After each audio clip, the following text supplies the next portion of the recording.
এবার রিমান্ডে সব সত্য স্বীকার করে নিল আশরাফুল হক ডন। তার নিজের সমস্ত দোষ সে স্বীকার করে নিল।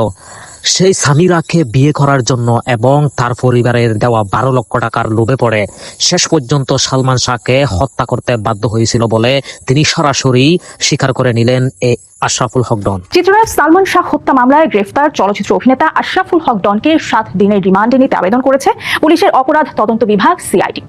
ঢালিউডের তুমুল জনপ্রিয় নায়ক সালমান শাহ হত্যা মামলার প্রধান আসামি নায়কের সাবেক স্ত্রী সামিরা হকের হদিস মিলছে না। একই সঙ্গে এই মামলার 4 নম্বর আসামি মোহাম্মদ আশরাফুল হক ডনের পালিয়ে যাওয়া নিয়েও ছিল নানা গুঞ্জন। সামিরার সাথে আমার আর সংসার করা সম্ভব হবে না, ও খুব বাড়াবাড়ি করছে। মৃত্যুর মাসখানিক হবে আমাকে বলেছিল। আমি 29 বছর পালাইনি, এখনো পালাবো না। স্ত্রী সামিরার নোংরা খেলা আর নিজের সবচেয়ে কাছের গাদ্দার বন্ধু ডনের বেইমানিতেই পৃথিবী থেকে বিদায় নিতে হয়েছিল স্বপ্নের নায়ক সালমান শাহকে। সুপ্রিয় দর্শক, আসসালামু আলাইকুম রহমতুল্লাহ। আশা করি ভালো আছেন সবাই। সুপ্রিয় দর্শক, ভিডিওর থাম্বনেল টাইটেল ভিডিওর কিছু অংশ বিশেষ দেখে আপনারা ইতিমধ্যেই বুঝতে পেরেছেন আজকের ভিডিওটি কতটা গুরুত্বপূর্ণ। সুপ্রিয় দর্শক, তাহলে আমি আর কথা বাড়াচ্ছি না, তাহলে চলুন আমরা কথা না বাড়িয়ে সেই সম্পূর্ণ বিস্তারিত ভিডিও দেখে আসি। তার আগে আপনাদের প্রতি আমাদের একটা ছোট্ট রিকোয়েস্ট, যারা আমাদের চ্যানেলে এখনো নতুন অবশ্যই চ্যানেলটি সাবস্ক্রাইব করবেন। যারা ইতিমধ্যে চ্যানেলটি সাবস্ক্রাইব করছেন আপনাদের অসংখ্য ধন্যবাদ।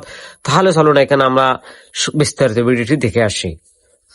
ঢালিউডের তুমুল জনপ্রিয় নায়ক সালমান শাহ হত্যা মামলার প্রধান আসামি নায়কের সাবেক স্ত্রী সামিরা হকের হদিস মিলছে না। একই সঙ্গে এই মামলার 4 নম্বর আসামি মোহাম্মদ আশরাফুল হক ডনের পালিয়ে যাওয়া নিয়েও ছিল নানা গুঞ্জন, কিন্তু অবশেষে জানা গেল ডনের অবস্থান।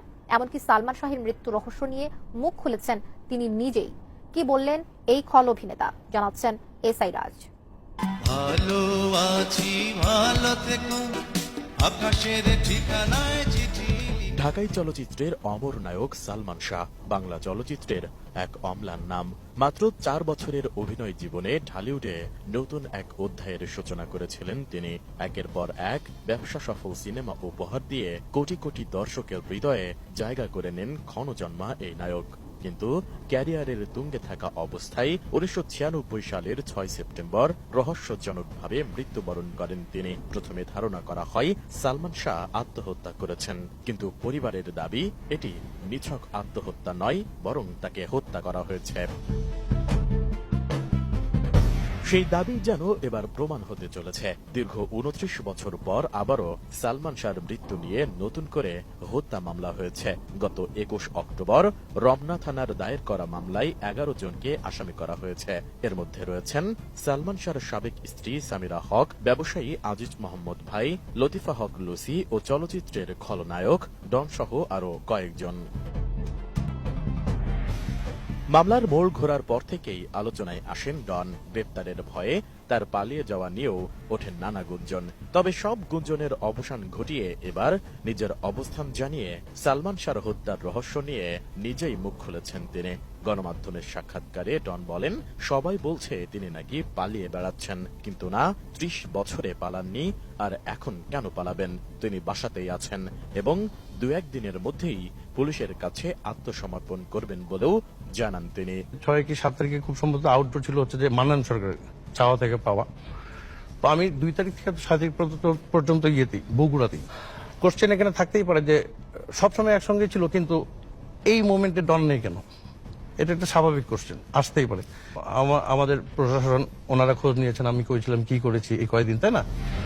সালমানকে ভালোবেসে তার ক্যারিয়ারের 12টা বেজেছে উল্লেখ করে ডন বলেন, যে চলচ্চিত্র ভালোবেসে তিনি ঘর ছেড়েছেন, অভিনয়ের ভালো সুযোগ পাওয়ার আশায় হার্ট থ্রব সালমান শাহর সঙ্গে জুটি গড়েছিলেন, মা বউয়ের ভালোবাসা থেকে বঞ্চিত মানুষটির সুখ দুঃখের সাথী হয়েছিলেন, কিন্তু তার কারণেই আজও ঘুরে দাঁড়াতে পারেননি বলে আক্ষেপ জানান ডন। বিহাল অবস্থা, তখন তো আমার আরো অনেক আগে মরে যাওয়া উচিত। ক্ষোভ ও কষ্টের সুরে ডন আরো বলেন, সালমানকে ভালোবেসেছেন বলেই জীবনের প্রচন্ড ঝড় মেনে নিয়েছেন ডন, কিন্তু এখন আর সেই যন্ত্রণা সইতে পারছেন না। তিনি নিজেও তো একজন মানুষ, তারও তো বাঁচতে ইচ্ছে করে। সালমানকে ভালোবেসে অনেকেই আত্মহত্যা করেছেন, ডন করেননি। এটাই কি তার অপরাধ, নাকি ডন আত্মহত্যা করলেই সবাই খুশি হতো? এমন প্রশ্ন করেন ডন। তার বিশ্বাস একদিন সব সত্য প্রকাশ হবেই। এ সময় মৃত্যুর আগে সালমান শাহর সঙ্গে শেষ সাক্ষাতের কথা মনে করে এই খলনায়ক বলেন, ৩০ আগস্ট চট্টগ্রাম থেকে ঢাকায় আসেন ডন। তখন সালমান তাকে বলেছিলেন পরিচালক শিবলি সাদিক ভাইকে জানাতে যে সালমান ৩ সেপ্টেম্বর ঢাকায় এসে আনন্দ অশ্রু ছবির শুটিংয়ে অংশ নেবেন। ডন খবরটা পৌঁছে দিয়েছিলেন। পরে 2 দিনের ফাঁকে বগুড়ায় ঘুরতে যান, কিন্তু বাস ধর্মঘটের কারণে আর ঢাকায় ফিরতে পারেননি তিনি। তারপরেই ৬ সেপ্টেম্বর হঠাৎ খবর পান সালমান শাহ আর নেই। এদিকে সালমান শাহ হত্যা মামলার প্রধান আসামি সামিরা সহ ডনের দেশ ত্যাগে নিষেধাজ্ঞা দেওয়া হয়েছে। এস.আই. ATN News, Dhaka. চিত্রনায়ক সালমান শাহ হত্যা মামলায় গ্রেফতার চলচ্চিত্র অভিনেতা আশরাফুল হক ডনকে ৭ দিনের রিমান্ডে নিতে আবেদন করেছে পুলিশের অপরাধ তদন্ত বিভাগ সিআইডি। এই আবেদনের প্রেক্ষিতে শুনানির জন্য আগামী ২৭ আগস্ট দিন ধার্য করেছেন আদালত। মামলার তদন্ত কর্মকর্তা সিআইডির পরিদর্শক মুজিবুর রহমান রবিবার এ আবেদন করেন। ঢাকার মেট্রোপলিটন ম্যাজিস্ট্রেট জুয়েল রানা আসামির উপস্থিতিতে শুনানির জন্য ২৭ আগস্ট দিন নির্ধারণ করেন। সিআইডির দাবি, ডনকে পুলিশ হেফাজতে নিয়ে জিজ্ঞাসাবাদ করা হলে সালমান শাহ হত্যার অভিযোগের প্রকৃত রহস্য উদ্ঘাটনের পাশাপাশি ঘটনায় জড়িত অন্যদের শনাক্ত ও গ্রেফতারে গুরুত্বপূর্ণ তথ্য পাওয়া যেতে পারে। আবেদনে আরও বলা হয়েছে, ডনকে জিজ্ঞাসাবাদের মাধ্যমে মামলায় তার সঙ্গে জড়িত অন্য সহযোগীদের অবস্থান শনাক্ত করা সম্ভব হতে পারে। পাশাপাশি বিদেশে যাওয়ার উপর নিষেধাজ্ঞা থাকা সত্ত্বেও তিনি কিভাবে এবং কার প্ররোচনায় বিদেশে পালানোর চেষ্টা করেছিলেন সে বিষয়েও তথ্য বের করা প্রয়োজন বলে জানিয়েছে সিআইডি। গত ৯ আগস্ট ভোরে ঢাকার বিমানবন্দর এলাকা থেকে ডনকে আটক করে ইমিগ্রেশন পুলিশ। একই দিনে তাকে আদালতে হাজির করা হলে তদন্ত শেষ না হওয়া পর্যন্ত কারাগারে রাখার আবেদন করে সিআইডি। শুনানি শেষে তাকে কারাগারে পাঠানোর আদেশ দেন আদালত। আপনি এমন একজন মানুষকে প্রশ্নটি করলেন যার তখন জন্মই হয়নি, ওনার মৃত্যুর সময়। আমি যতটুকু হ্যাঁ, কিন্তু আপনারা এটা নিয়ে অনেক স্টাডি করেছেন, আমি এটা নিয়ে স্টাডি করিনি। তবে আমি চাই যে এটা যদি হত্যাকাণ্ড হয়ে থাকে, যেটা আসলে আমরা সবাই প্রেডিক্ট করি, এটা শুধুমাত্র ওনার ক্ষেত্রে না, আমি জন্মাবার পর বা আমি যখন থেকে কাজ দেখি দেশ বিদেশে বিভিন্ন, সেখানে অনেকের মৃত্যুই আসলে আমাদের কাছে থাকে না যে এক ধরনের সাসপিশিয়াস লাগে, মনে হয় যে না, এটা আসলে নর্মাল মৃত্যু না। এই ধরনের সকল মৃত্যুর বিচার তো আসলে আমরা সবাই চাই।